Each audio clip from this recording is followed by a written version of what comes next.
Fala, Dev, beleza? Meu nome é Douglas e no vídeo de hoje eu vou ensinar para vocês as melhores práticas de economia de gás e otimização para seu contrato inteligente.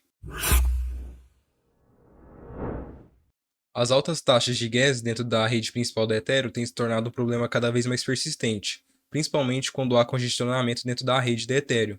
Quando tem uma demanda mais alta por um determinado bloco dentro da rede, fica cada vez mais alta a taxa de gás a ser paga. A otimização do gas pode levar a uma transação bem mais barata e bem mais acessível para o usuário. Então, eu separei aqui as 10 melhores práticas que a gente pode utilizar para estar melhorando a otimização do gas dentro do nosso contrato inteligente, na área de desenvolvimento.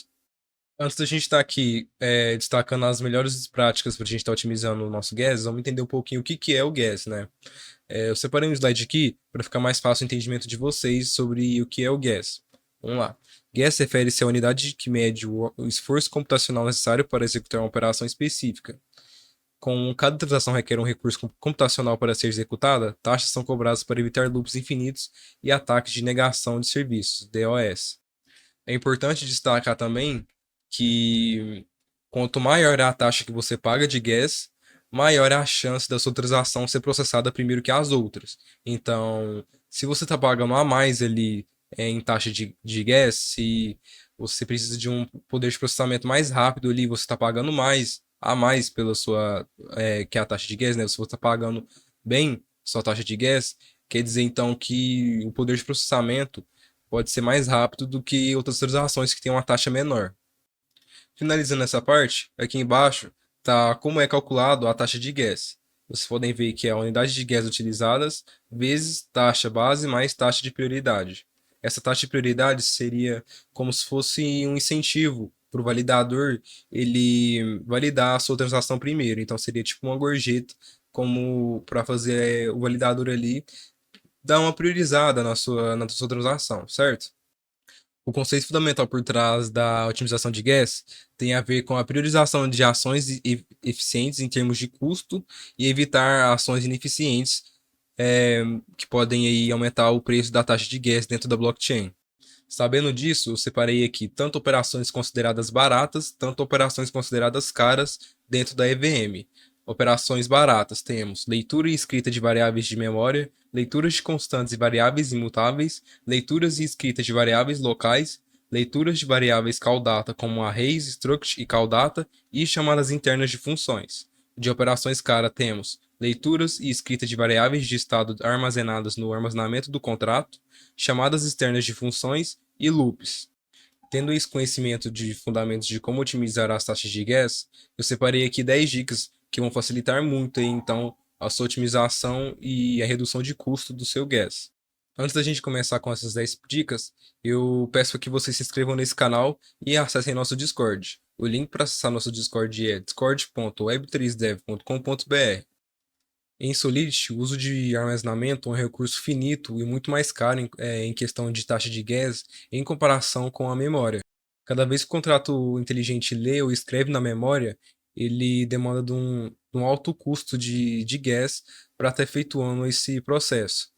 Algumas maneiras para a gente estar limitando o uso desse armazenamento inclui armazenar dados não permanentes na memória e reduzir modificações no armazenamento salvando resultados intermediários na memória e atribuir resultados às variáveis de armazenamento após a conclusão de todos os cálculos. Compactação de variáveis. Como vocês podem ver aqui nessa imagem, está aqui dois exemplos, o exemplo da esquerda e o da direita. O correto a se fazer seria o da direita. Por quê? Como vocês podem ver, temos aqui uma variável do tipo int 128, uma 256 e abaixo, logo abaixo, uma 128 novamente. Se vocês verem aqui na direita, a diferença é que estão agrupadas a 128. E por último, temos a 256. O que acontece? Como as duas variáveis acima são iguais, elas ocupam o mesmo slot de armazenamento na EVM. Então, ao invés de você estar gastando 3 slots, você vai estar gastando 2 aqui, reduzindo o custo de armazenamento, e então reduzindo o custo de gas também, igual está falando aqui no slide. 3. Economize em tipos de dados. Uma variável pode ser representada por vários tipos de dados, mas diferentes tipos de dados têm diferentes custos de operação. Escolher o tipo mais apropriado ajudará a otimizar o uso de guess. Variáveis do tipo inteiro podem ter diferentes tamanhos, como por exemplo, temos a int8, a int16, a int32 e por aí em diante, até o int256. A EVM executa as operações em pedaços de 256 bytes. Então, se você usar um int8, ela vai ter que ser convertida para 256 e isso gera um custo adicional de gas. Vamos agora para a nossa quarta dica, que é usar variáveis de tamanho fixo em vez de dinâmicas. O que isso quer dizer? Recomenda-se usar tipos de dados bytes 32 ao invés de bytes, ou strings se os dados puderem caber em 32 bytes. Em geral, qualquer variável de tamanho fixo é menos cara do que uma de tamanho variável. Se o comprimento de bytes puder ser limitado, use a menor quantidade possível de byte, 1 a byte 32.